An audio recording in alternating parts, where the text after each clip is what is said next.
The rival between two of rap music's biggest stars, Drake and Kendrick Lamar, is entering a dramatic new chapter. Drake's company has filed 2 legal actions accusing Universal Music Group, which represents both of the artists, of defamation and illegally boosting Lamar's viral song that targeted Drake, Not Like Us.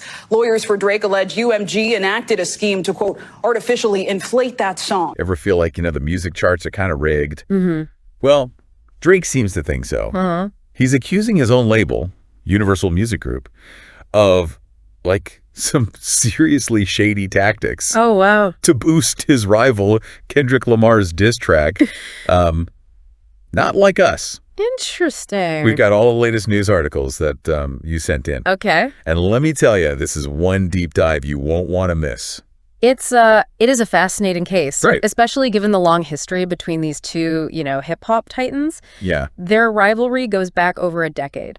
Wow. To around 2013. Okay. And what's really interesting is that they were actually friends. Oh, wow. And even collaborated on tracks back then. That is wild. Yeah. But this summer, things went way beyond the usual diss tracks and escalated into a full-blown legal battle. Really? Drake's company has filed what are called petitions. Okay. Basically legal requests to get more information from UMG. I see.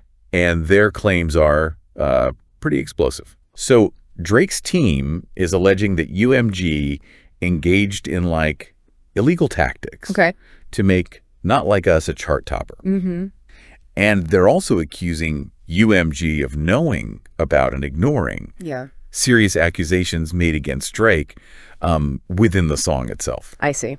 Okay, so let's unpack this a bit. Sure. What exactly are these illegal tactics Drake's claiming UMG used? Well, one of the main allegations revolves around something called boosting. Boosting, okay. Think of it as, artificial inflation of a song's popularity using bots, and potentially even payola, which is basically paying for radio play to manipulate the charts. Now, imagine the irony here.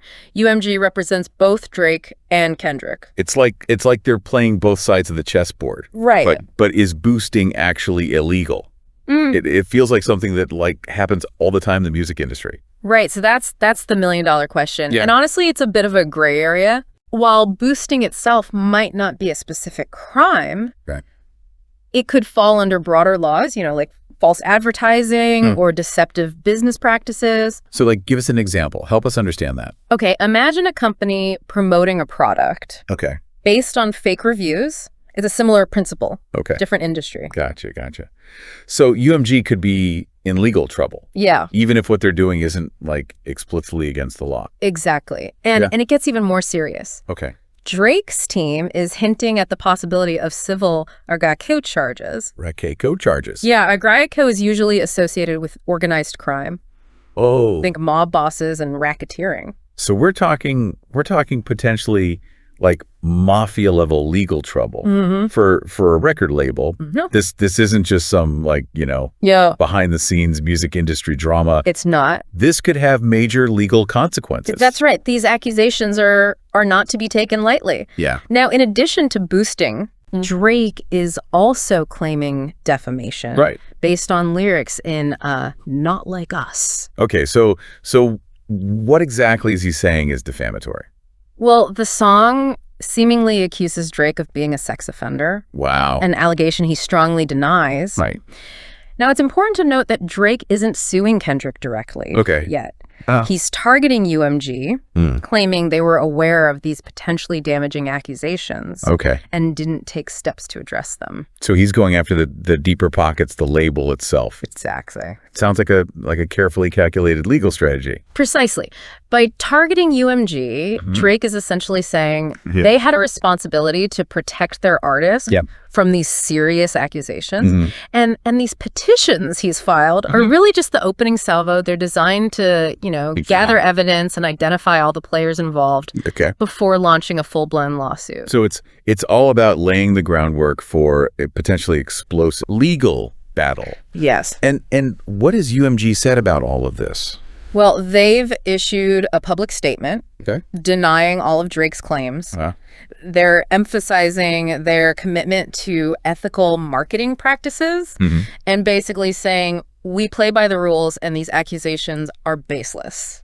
But how convincing is that? Right. Because we know there's a whole history of like music industry scandals and legal battles, right? Absolutely. It's a cutthroat business.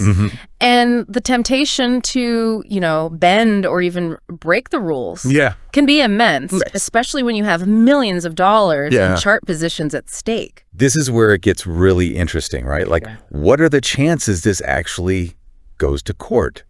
What are the potential outcomes here? Right. And how could this entire saga shake up the music industry as we know it?